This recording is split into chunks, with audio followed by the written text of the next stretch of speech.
더하는 소식.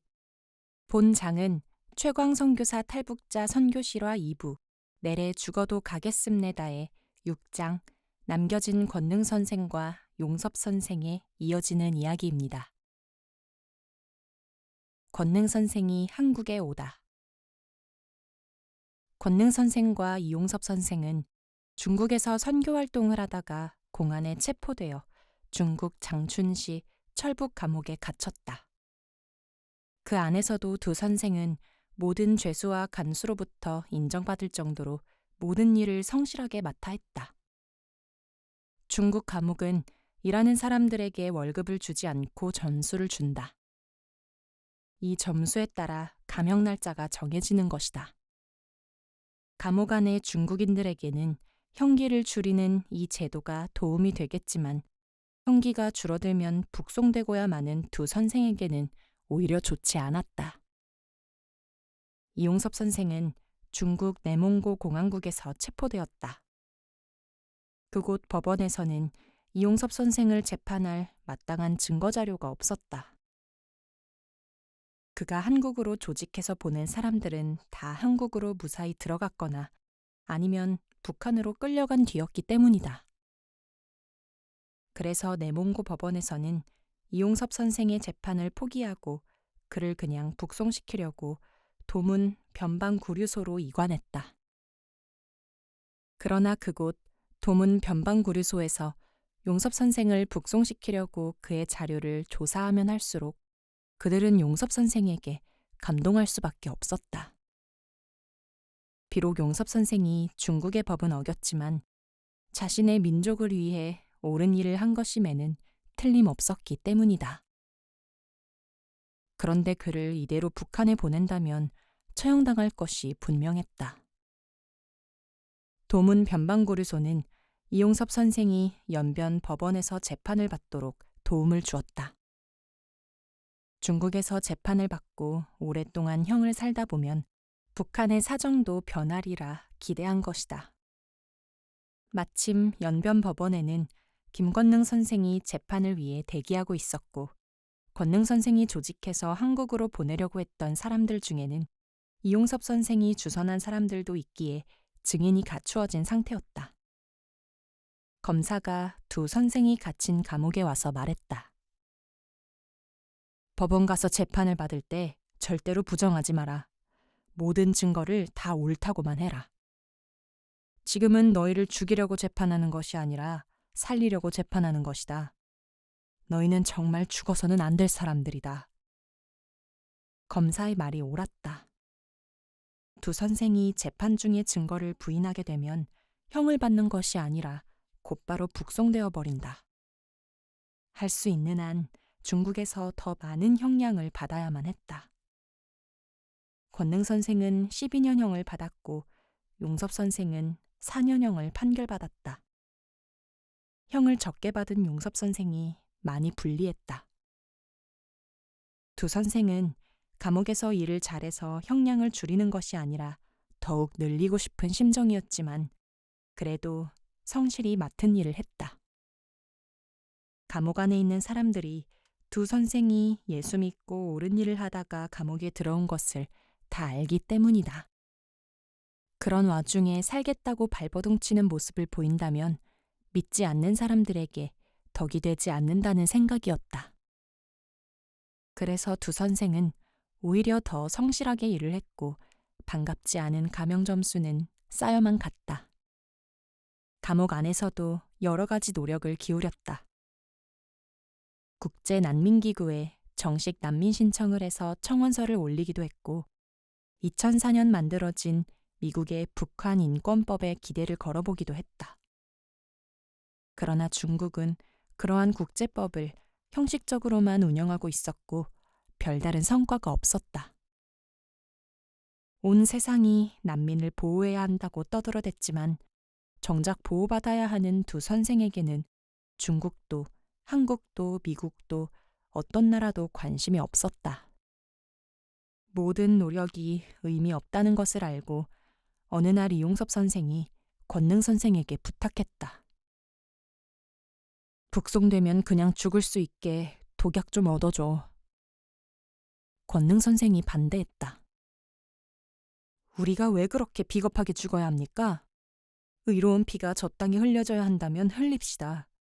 그래서 북한 정권의 죄악을 더 채우게 합시다. 그들 손에 죽으면 안 됩니까? 이용섭 선생이 말했다.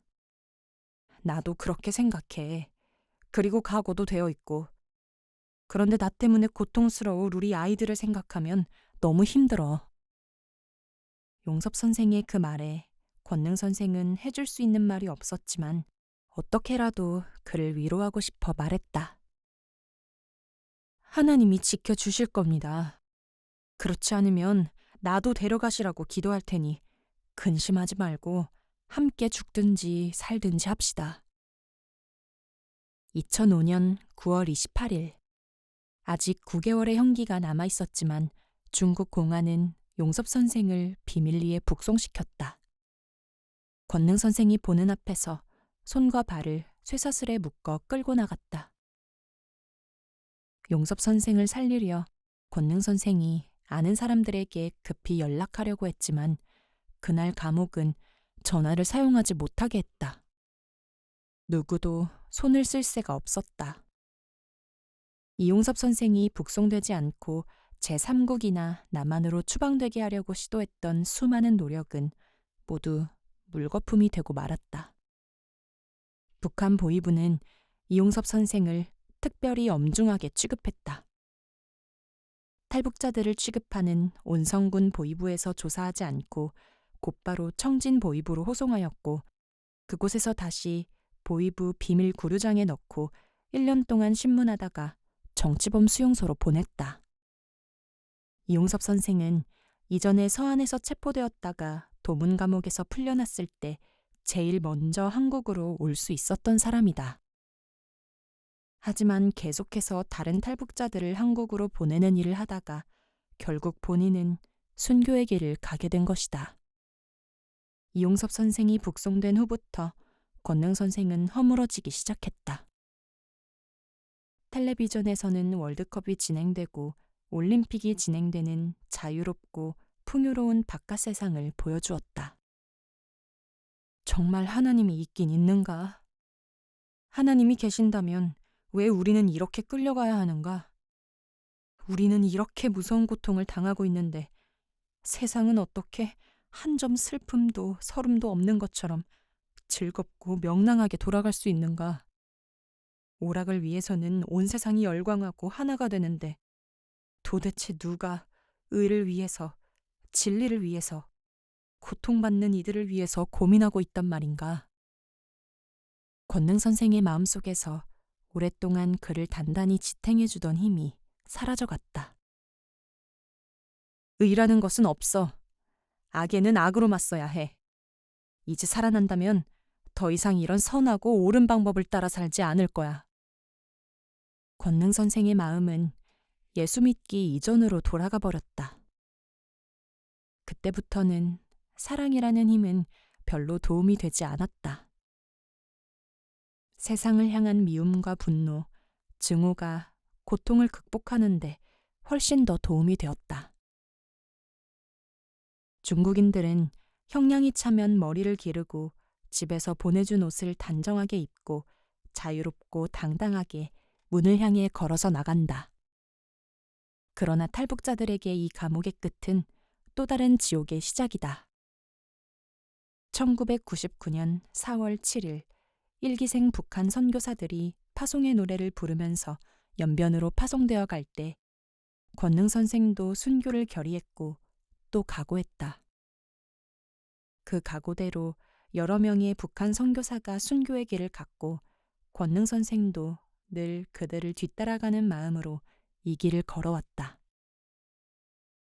이 때문에 추위와 배고픔과 감옥도 그에게는 피하고 싶은 고통이 아니라 당연히 만나야 하는 일 중에 하나였다.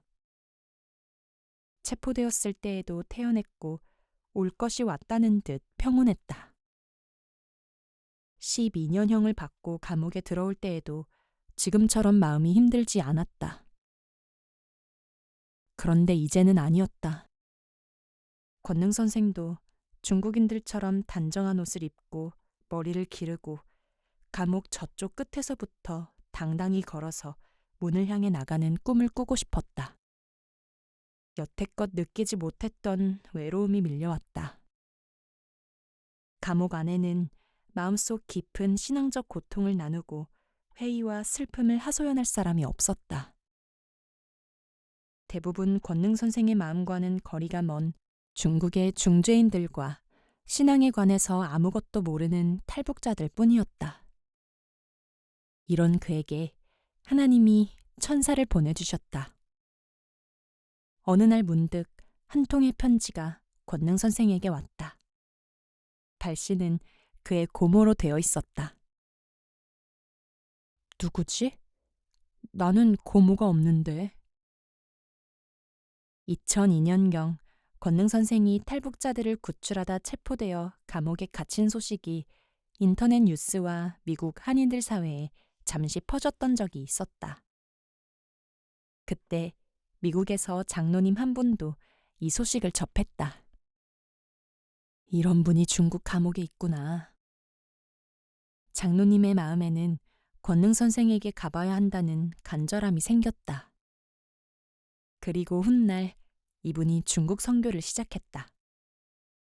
그가 개척한 중국인 교회는 놀라운 속도로 부흥되었고 성장했다. 장로님은 그 교회 전도사님에게 권능 선생을 부탁했다. 이런 사람이 지금 감옥에 있으니 꼭 가서 연결해달라고 말이다. 계속되는 장로님의 간절한 부탁에 그 전도사님은 권능 선생에 관해 알아보기 시작했다. 처음에는 정확하게 어느 감옥에 있는지도 몰라서 무작정 중국 안전부에 찾아가서 문의했다. 그러자 안전부 간부가 나와서 대뜸 호통을 쳤다. 넌 누군데 이 사람을 찾아? 혼이 빠질 것 같이 무서워 전도사님은 자신이 고모라고 말해버렸다. 그때부터 그분은 권능 선생의 고모가 되었다. 그 전도사님은 다시 모든 인맥을 동원해서 권능 선생을 찾아 권능 선생이 있는 감옥 위치를 알아내 편지를 보내주신 것이다. 이후로 그분은 권능 선생에게 자주 면회를 오셨고 필요한 물건과 돈도 넣어주셨다. 사랑에 목말랐던 권능 선생도 그분을 전도사가 아니라 고모라고 부르면서 지냈다. 정말 하나님이 보내주신 천사였다. 권능 선생은 그때부터 고모와 편지로 대화했다. 마음속의 모든 슬픔과 응어리들을 편지에 적어서 보냈다. 신기하게도 편지는 권능 선생이 가장 힘겨운 시간이면 찾아왔고 그가 고민하고 괴로워하는 문제들에 관한 해답을 성경 말씀과 함께 풀어주었다. 어떤 때에는 외로운 그를 위로라도 하듯이 생일 전날에 편지가 왔다. 고모가 보내는 편지로 권능 선생은 자신을 다시 보았다. 무서운 증오와 미움을 품고 살고 있는 자신을 보았다. 1년 이상 서로 대화하면서 권능 선생의 증오와 한으로 굳어진 마음이 다시 풀리기 시작했다. 여태껏 권능 선생을 지탱하던 또 다른 힘이었던 증오와 미움까지도 다 내려놓자 그의 마음은 텅 빈 항아리처럼 공허해졌다. 이제는 살아야 하는 아무런 희망도 의미도 없었다. 마치 혼이 빠진 사람처럼 멍해져 버렸다. 그러나 시간이 지나자 텅 빈 그의 마음에 고요히 새로운 것이 채워지기 시작했다. 그래, 하나님이 그렇게 하신다면 세상에 아무리 불의가 판을 쳐도 우리는 우리 길을 이렇게 가야만 해. 그러다가 죽어야 한다면 또 그렇게 죽는 거야. 우리가 비록 죽고 사라진데도 하나님은 이 일들을 통해 뜻과 계획을 이루어 나가실 거야. 큰 산이 느릿느릿 마지못해 걸어가듯이 감옥에서의 10년은 더디게 흘러갔다. 형기가 차오면서 권능 선생은 나갈 준비를 하기 시작했다. 나는 권능 선생이 장춘 감옥에서 북한으로 호송되는 과정에서 구출해내기로 마음먹었다. 권능 선생의 동생이 이 일을 위해서 중국으로 들어갔다. 나는 그에게 선교의 돈과 개인 사비를 보태 수천만 원을 만들어 주었다. 권능 선생의 동생은 중국 안전부 출신 영광급 장교를 만나 도움을 받기로 약속했다. 일이 성사되려면 석방되는 날짜를 안에 있는 권능 선생과 밖에 있는 사람들이 서로 정확하게 맞추어야만 했다. 권능 선생은 10년 동안 일을 하면서 모아온 점수로 7개월 감형을 신청하고 석방 날짜를 맞추었다. 깨끗한 옷도 준비하고 그동안 사귀어왔던 사람들과도 인사하고 석방을 준비했다. 하지만 벼락 같은 소식이 떨어졌다. 감형이 4개월밖에 허락이 되지 않은 것이다. 밖에서는 권능 선생이 알려준 날짜에 맞추어 모든 일을 준비했기에 다 수포로 돌아갔다. 권능 선생은 당장 죽고 싶을 정도로 좌절했고 절망했다. 그리고 하나님을 원망했다. 하나님, 나를 데려가시려면 그냥 데려가시지. 왜 또 3개월을 남겨두고 이렇게 힘들게 하십니까? 그런데 밖에서 동생에게 뜻밖의 소식이 들려왔다. 형, 우리 사기당했어. 구해주겠다는 사람 사기꾼이야. 돈만 몽땅 날렸어. 식은땀이 났다. 천만 다행이었다. 계획했던 날에 석방했다면 그대로 북한으로 끌려나갔을 것이다. 하나님의 도우심이었다. 남은 3개월 동안 처음부터 다시 일을 시작해야만 했다. 그러나 돈은 사기로 전부 날렸고 돈을 다시 마련한다고 해도 이제 도움받을 만한 사람도 없었다. 인간이 할 수 있는 일은 없었다. 석방될 날은 점점 다가왔지만 한국에 올 가능성은 흐릿해져 갔다. 권능 선생은 정말 희미한 희망 하나에 매달려 보기로 했다. 10년 전 권능 선생을 체포한 공안들이 있었다. 그들 전부가 권능 선생을 체포한 것을 후회했고 그들 중 한 공안은 권능 선생을 감옥으로 호송하면서 말했다. 우리 조선족들도 김정일 때문에 창피를 많이 당한다. 너희들 정말 훌륭한 일을 했다. 혹시라도 네가 만약 감옥에 10년 정도 있다가 나오고 그때까지도 내가 여기서 승급이 되어 머물러 있다면 너를 살려줄지도 모르겠다. 그때 그 공안은 지나가는 동정심으로 말했을 것이다. 또 진심으로 말했다고 해도 일말의 가능성도 없는 말이었다. 그때는 아무도 권능 선생이 감옥에서 10년 있게 될 줄도 몰랐고 설사 알았다고 해도 공안이 한자리에서 10년 동안 있을 수도 없었다. 권능 선생은 그 사람을 찾아보기로 마음먹고 동생에게 부탁했다. 이름도 정확히 몰라 틀린 이름을 알려주면서 변방 공안에 가서 찾아보라고 했다. 동생은 변방 공안대를 돌아다니다 놀랍게도 그 공안을 찾게 되었다. 정말 분명한 하나님의 개입이었고 도우심이었다. 10년 전 권능 선생을 체포했던 공안들은 그 사람을 빼고는 전부 다 흩어졌다. 한 사람은 아편부서로 발령받아 갔고 또 한 사람은 영길 공항 책임자로 승진되어 갔고 다른 한 사람은 제대에서 떠났다. 그런데 그 공안만은 마치 권능 선생이 나오는 것을 기다리던 사람처럼 딱 그 자리에서 승진하면서 남아 있었다. 동생은 용기를 내어 그 공안에게 권능 선생을 부탁했지만 공안은 딱 잘라 거절했다. 그래도 자꾸 부탁을 하니 그는 조금씩 방법을 알아보기 시작했다. 10년 동안 한 부서에서 일하면서 승진했기에 자기 부서에 대해서는 모든 것을 환하게 꿰뚫고 있는 사람이었다. 세밀하게 여기저기 알아보고 따져보더니 자신 없이 말했다.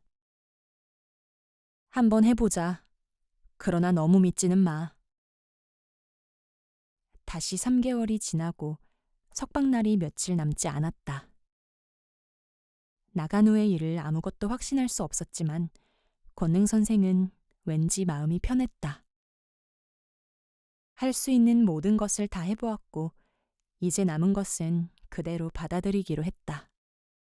권능 선생이 마음속으로 유일하게 기대할 수 있는 것은 아주 모호한 약속을 한 그 공안뿐이었다. 형 만기 날짜는 2011년 12월 20일이었다. 그런데 12월 18일, 권능 선생이 감옥 안에서 보내는 마지막 주일에 일이 일어났다. 권능 선생이 가라앉은 마음으로 성경을 읽고 점심을 먹고 있는데 경찰들이 그를 찾았다. 여느 때와는 달리 그를 처벌방으로 데리고 가더니 손과 발에 쇠고랑들을 채우기 시작했다. 발에는 무거운 족쇄를 채우고 손에도 수갑을 채우고 꾸불거리는 큰 구렁이처럼 굵고 무거운 철사로 이어놓았다. 걸을 때마다 철덩어리들이 철거덕거리며 무거운 소리를 냈다. 손과 발의 피부에 닿은 철덩어리들은 새파란 칼날처럼 차갑게 얼어 있었다. 곧바로 칼 같은 냉기가 온몸 구석구석으로 파고들어오기 시작했다. 겨울에 이런 쇠고랑을 조금만 오래 차고 있으면 냉기로 인해 관절들이 다 상해버린다. 감옥 공안들은 권능 선생을 특별하게 취급하고 있었다. 권능 선생을 구출하려는 여러 활동이 그동안 자주 있어 왔고 지금도 관심을 가지고 지켜보는 사람들이 밖에 많다는 것을 알기 때문이었다. 공안들은 호송 도중 사고가 생기지 않게 하려고 감옥 공안들도 모르게 비밀리에 호송을 준비했다. 보통 탈북자 호송은 저녁에 이루어졌다. 장춘에서 도문으로 가는 기차가 저녁에 있기 때문이다. 저녁에 기차에 태워 다음날 아침 도문에 도착하면 그날 곧바로 북한으로 넘겨보내는 것이 관례였다. 권능 선생도 그렇게 짐작하고 20일 저녁에 호송될 것이라고 짐작했지만 예상과는 다르게 돌아가기 시작했다. 19일 새벽 4시에 호송팀 공안들이 들이닥쳤다. 아직 하루가 남았는데 왜 나를 호송합니까? 권능 선생이 항의했다. 우리에게는 그럴 권리가 있다. 공안들이 대꾸하면서 권능 선생을 끌고 나갔다. 호송도 기차가 아니라 자동차였다. 공안 호송팀은 이미 출발 전에 변방 구류소에 탈북자 한 사람을 호송한다고 연락을 취했고 변방 구류소도 관리에 따라 북한의 북송 사실을 통보해 놓았다. 차는 도문을 향해 빠른 속도로 달려갔다. 그때부터 이상한 일들이 생기기 시작했다. 감옥 안에는 권능 선생과 친분을 가지고 있던 공안이 있었다. 동생이 권능 선생의 석방 때에 있을 여러 가지 일 때문에 그 공안에게 돈을 맡겨둔 것이 있었다. 그 공안이 이 돈 문제로 권능 선생을 찾다가 권능 선생이 없어진 것을 알고 호송하는 차로 연락해왔다. 권능 선생은 그 공안에게 부탁했다. 지금 내가 호송되고 있다는 것을 동생에게 알려주세요. 안 돼. 그런 건 못해. 그 공안도 권능 선생의 호송이 얼마나 심각하고 은밀하게 진행되고 있는지 알기에 거절했다. 들어줄 만한 부탁이 아니었다. 그런데 그날 우연히 권능 선생 동생이 그 공안에게 전화를 했다. 동생에게 전화가 걸려오자 그 공안은 실수로 이렇게 말해버렸다. 벌써 도착했어? 출발했구나. 공안의 실수로 동생은 눈치를 챘다. 동생은 변방대 간부에게 전화를 넣어 형이 출발했다고 알렸다. 예상 밖의 시간이었다. 변방대 공안은 사람을 보내어 알아보기 시작했다. 이미 북한에까지 북송 통보가 되어 있는 상황이었다. 시간이 없었다. 조금만 늦으면 북한으로 넘어갈 것 같았다. 또 다른 의원들이 줄을 맞추어 나타났다. 변방대 간부가 은밀한 일들을 부탁할 수 있는 사람은 몇 사람밖에 되지 않는다. 그 사람들도 늘 업무가 바쁜 사람들이라 약속하지 않으면 변방에 모여있지 못했다. 그러나 그 순간 그들은 약속이나 해놓은 것처럼 변방 부대 한 곳에 모여 있었다. 그들에게 권능 선생의 북송을 막으라고 지시했다. 사람들이 움직이기 시작했다. 변방 공안들이 북송 통보를 취소하고 밖으로 나오니 곧바로 권능 선생을 태운 차가 들이닥쳤다. 마침 11시 반이었다. 변방 공안들이 정중하게 말했다. 지금은 이곳 책임자가 없으니 가서 식사들 하고 오세요. 그때면 책임자가 올 테니 그때 정식으로 접수하겠습니다. 차는 다시 돌아 시내로 나왔다. 감옥 공안들이 말했다. 야, 너도 밥 먹으러 가자. 무겁고 흉측하게 생긴 수갑을 질질 끌면서 식당에 들어가서 밥 먹기 싫어 권능 선생이 말했다. 나는 됐으니 당신들끼리 가서 식사하세요. 안 돼. 이건 규정이야.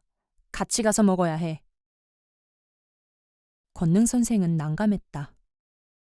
하지만 이제 어차피 죽을 판에 수갑이 창피할 것도 없다는 생각에 따라 나가려 했다.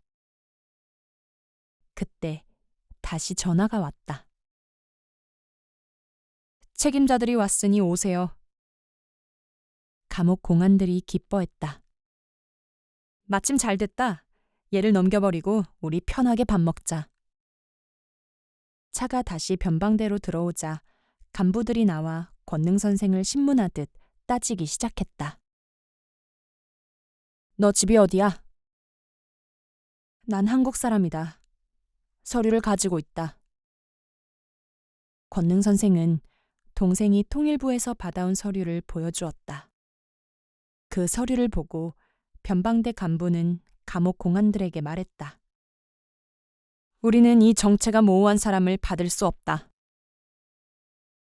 그런 말을 하고 있는 동안 동생이 다가와 권능 선생에게 먹을 것을 건네주었고 그것을 감옥 공안들이 보았다. 그들의 눈이 커지더니 호통을 쳤다. 이게 뭐야? 너 동생이 너 온다는 거 어떻게 알았어? 이거 분명히 우리 내부에 뭔가가 있다. 자기들은 최대로 은밀하게 일을 진행했는데 현장에 와보니 이들이 모든 것을 알고 있었다. 화가 난 감옥 공안들이 엉덩이에 불이 붙은 사람처럼 떠들어대면서 상부에 보고했다. 이게 도대체 어떻게 된 일이야? 변방이 문제냐, 우리가 문제냐? 뭔가 복잡하게 꼬이기 시작했다. 감옥에서는 명령까지 내려왔다. 반드시 해결할 테니 너희들은 무조건 지키고 있으라. 당적 과업을 꼭 수행하고 오라. 장춘 감옥소장은 부임되어 온 지 얼마 되지 않는 사람이었다. 풋내기 감옥소장이라 의욕이 넘치는지 자꾸만 문제를 확대해서 만들기 시작했다. 보고가 자꾸만 위로 올라갔다. 성장에게로 올라갔다가 중앙까지 올라갔다. 변방대 건물 앞에서 감옥팀과 변방대팀이 서로 옥신각신하는 그때 청천벽력 같은 소식이 북한에서 터져나왔다. 김정일 국방위원장이 죽었다. 참새들이 모여서 제잘거리는 마당에 물폭탄이 떨어진 것 같았다. 갑자기 온 사방에 비상, 비상이 걸리기 시작했다. 북한의 변방에서 일어날 수 있는 사태에 준비하기 위해 간부들이 천지사방으로 뛰어다니고 회의가 소집되었고 변방대 군인들은 중무장을 했다. 아무도 내륙의 감옥에서 온 사람들에게 관심 없었다.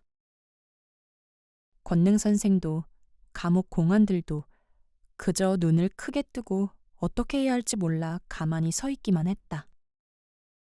감옥 공안들은 어디 가서 말해볼 곳도 없어졌다. 뛰어 지나가던 변방 공안 간부가 그들에게 짧게 명령했다. 여기는 이제부터 특별지구다. 너희 빨리 나가라.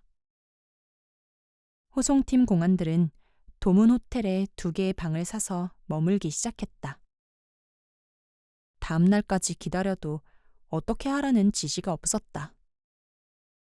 그러다 겨우 장춘 감옥장이 대책을 세워서 연변주 공안국 출입국 관리처로 권능 선생을 팽개치듯 넘겨버리고 가버렸다. 권능 선생은 출입국 관리처에서 다시 연길 구류장으로 보내졌다. 10년 전에 출발했던 곳으로 다시 돌아왔다. 나이가 많은 사람이 권능 선생을 신문했다. 몇 마디 말을 시켜보더니 권능 선생의 북한 억양을 금방 알아보았다. 이 새끼 북한 새끼네. 그때부터 연길 공안국에서 조사를 받았다.